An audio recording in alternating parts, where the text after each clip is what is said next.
A year from today, we'll be hosting this show from the National Mall as the next president of the United States takes the oath of office. Will that president be Donald Trump? Well, as of tonight, Republicans in Washington feel confident that it will be.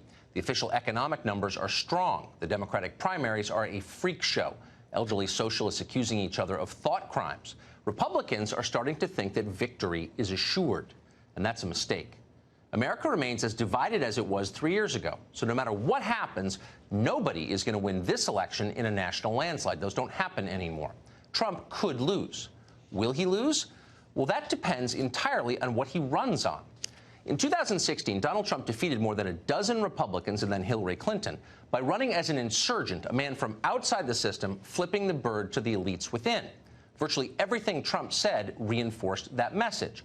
The people who run this country are clueless. They have no idea what they're doing. They don't care about you. They've hollowed out our economy, crushed the middle class. They've screwed up our foreign policy. They left the door open on our southern border. They're children playing at leadership, and they've gotten rich doing it. The result is a national catastrophe. Now, Trump's campaign summed up that message in a single phrase: make America great again. In other words, let's not lie to ourselves. This is a disaster. The good news is we can fix it. Now, the people in charge hated to hear that, of course, because it implicated them. But voters responded. They knew it was true. And by the way, it's still true today. Things are a lot better in a lot of ways, but they're not fixed. Consider the state of the economy. The big numbers, unemployment and inflation, to name two, tell one story, and it's a good story. But dig a little deeper. A Pew poll from this fall provides a glimpse of what is actually happening in a lot of parts of the country. In that survey, 56% of Americans said the economy was excellent or good, and that's good news. But then there was this. Only 31% said the economy was helping them and their families. Just 32% thought the current economy was helping the middle class. 58% thought the opposite. Among lower-income Republicans, 47% said economic conditions were hurting them. Just 30% said they were helping. Now, keep in mind, these aren't sociology professors from the Oberlin Faculty Lounge. This is the president's core. It's his base. Why do they feel that way? It's not personal. It's just really simple. For a lot of middle-class people, wages are not keeping pace with expenses. Childcare, housing, education, healthcare, they're all getting more expensive by the year. The student loan bubble is still inflating. It's burdening young people with debts so large they can't start families. Now, these are economic problems, but they require a political solution. The candidate who makes it easier for 30-year-olds to get married and have kids will win the election and will deserve to win. Remember that. It's truer than any economic theory conceived on any college campus in the last 100 years. Improve people's lives, and they will vote for you, period. Republicans ought to write that on their hands.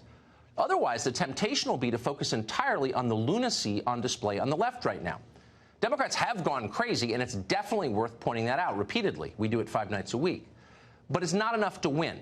Winning candidates come with their own program. They convince voters they will make things better.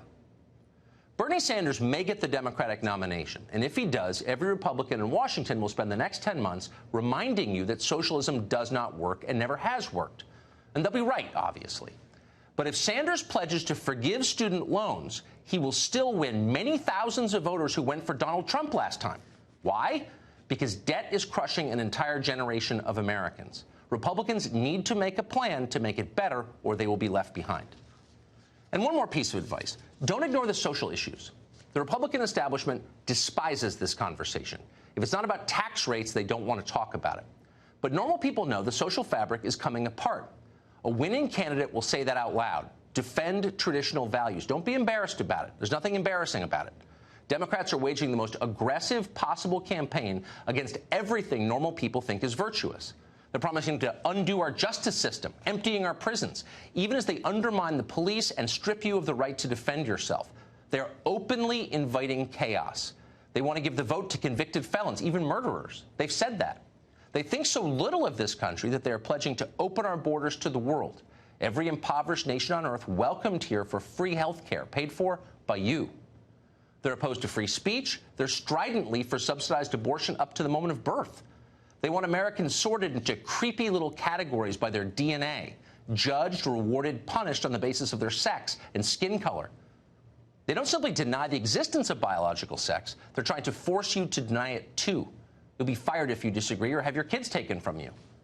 Democrats aren't promising change. They're promising revolution. Centuries of American history and custom abolished. A nation starting over from scratch, year zero.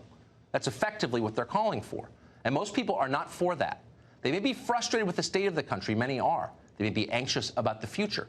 But they don't hate America. They don't want to topple George Washington and implement Maoism. They're conservative in the most basic sense. They love their families above all. They distrust radical theories of anything because they know, and they're right, that when the world turns upside down, ordinary people get hurt. They don't want to burn it down. They just want things to get better. The candidate who promises to make them better, incrementally but tangibly, will be inaugurated president a year from today.